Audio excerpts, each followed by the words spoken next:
Talk about North Korea. There's a question about the president's role in all of this, our president as well as the North Korean leader Kim Jong-un, but President Trump's role in terms of how he communicates, especially when he communicates over Twitter. A North Korean official had been saying that the president is actually adding fuel to the fire.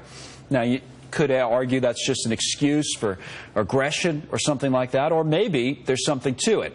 From the Independent Women's Forum, Hadley Heath Manning is with us. GOP pollster Chris Wilson is also with us, and Democratic strategist Andrew Feldman is here as well.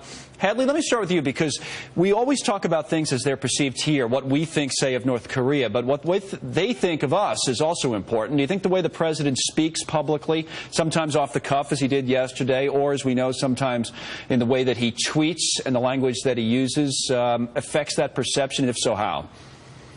That's right. It's sort of the tweets heard round the world, right? Twitter has become, and social media has become, an opportunity for not just those of us who are sort of nobodies to express our opinions, but people like President Trump and world leaders pay attention to this kind of thing. So, of course, the words we use and the words our leaders use are important. I think a lot of what we're seeing out of North Korea is not just a response to the president's Twitter account, but to the U.S.'s changing stance and actions in the Middle East, like what happened in Syria with the missile strike. So this isn't just a response to words, but a response to action.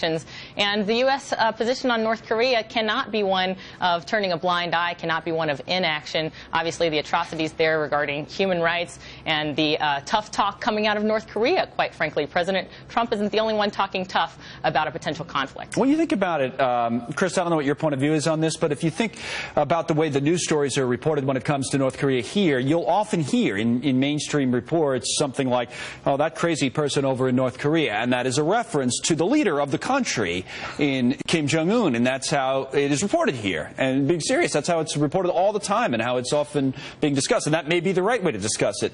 But I wonder how the conversations are there in North Korea when they see the rhetoric used on Twitter, or the conversations that are off the cuff and comments that are made by the President of the United States, and how that affects how they deal with us, the unpredictable nature of this new president. What do you think? Well, I think Andrew's point a little bit ago was probably exactly right in terms of how this is being dealt with in North Korea. Is Kim Jong-un came to power in 2012, and so in his entire reign, he's had nothing but the Obama policy of strategic patience, which is really just a synonym for doing nothing, to deal with. And during that time, they have, let's be blunt, they have prepared for war with the United States. They are perilously close to shrinking a nuclear weapon and putting it inside an ICBM that they can launch and land here in the United States.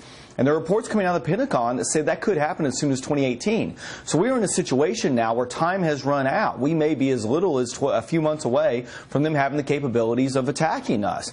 And look, they already have attacked us. You look at the hacking, the cyber warfare attacks that have taken place. This is a situation where I believe the approach that the president is taking is probably the right one. We cannot stand back and do nothing at this point. And let's face it, this regime cares about nothing but staying in power. North Korea is nothing but a prison camp for its citizens. They don't care about diplomacy. They don't care about economic sanctions.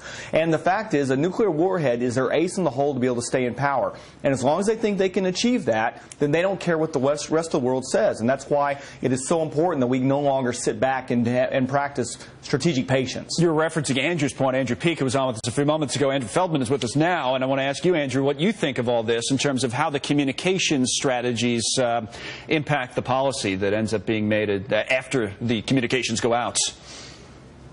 Connell, it's great to be with you again. Look, I've said for a long time that Twitter diplomacy or Twitter foreign policy is not the way the president should be going about things. But look, those are things he does. He is, a loose cannon in that sense. But here's the issue. This is not a partisan issue we're dealing with, right? Both Democrats and Republicans can acknowledge we need to make sure that North Korea does not get a nuclear warhead. So look, the question here is, what happens with President Trump's inexperience on foreign policy? Because he is one of the most inexperienced foreign policy presidents we've had in decades. And I get worried that when he's tweeting up a storm, that this is not a good way to make sure we are working with China and working with our allies to stop a nuclear warhead from happening. But look, let's be clear. This is not a partisan issue. He would argue, I'm sure, Hadley, don't you think, the president, that he has made some progress with China and did so face-to-face with the Chinese president? I